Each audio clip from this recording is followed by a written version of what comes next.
Hi, good morning mga kabakyard garden. Yan po.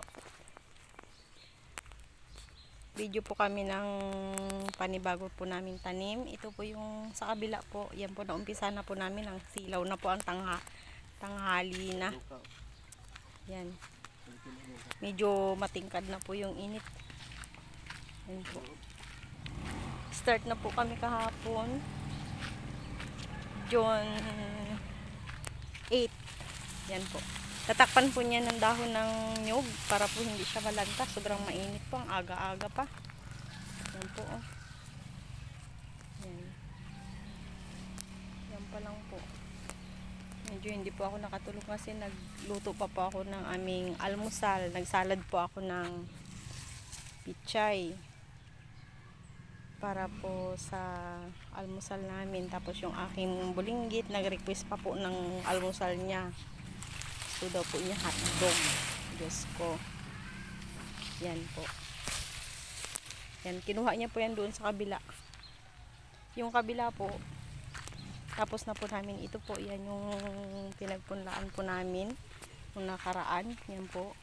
Nataniman na rin po namin. Na-arrange na po namin yung tanim. Yan. So marami pa po kami itatransplant. Tsaka yun. Tsaka yan. At tsaka po doon sa dulo. Yan. Yan na po yung aming natapos na tanim.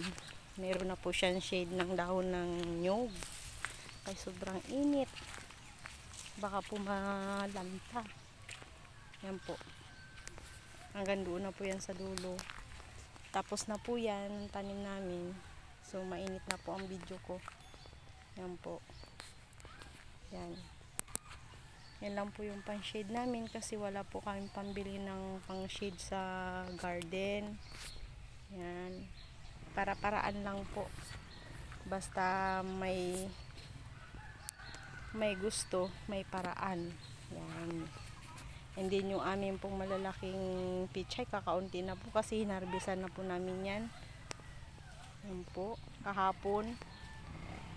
Bali na sa 1,060 kahapon po kami nag-harvest pero hindi pa po siya totally na harvest. Yan po,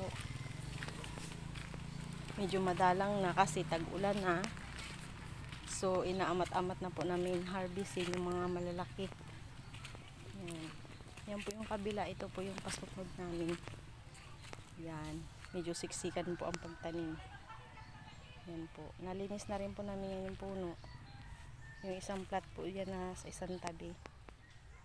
Yan. Update po yan sa aming tanim na pichay. Yan po. Ang kilo nga po kuha sa amin ay 90 ang kilo.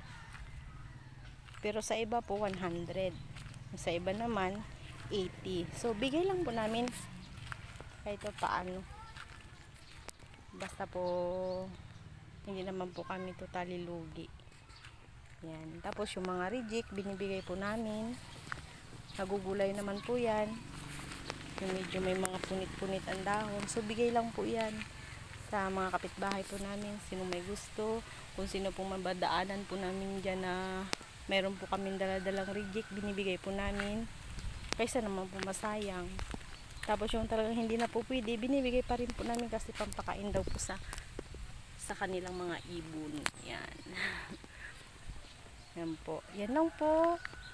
Update po namin sa aming tanim. Ngayong June 9. Bukas po June 10, punta na naman po kami ng ospital para sa last CT scan. I hope na sana po wala na po siyang bato sa kidney ang result. Para po hindi na po siya maoperahan dahil hindi ko po kaya talaga na mag-isa dito. Kaming dalawa lang po kasi. So hindi ko talaga kaya. May maliit pa ako.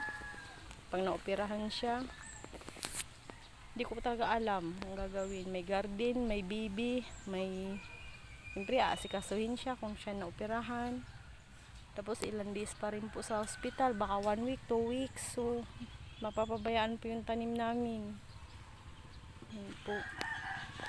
Sige na lang po. Please and subscribe po. Buhay Bukid. Tilkas Buhay Bukid po. Thank you. Please and share din po. Bye.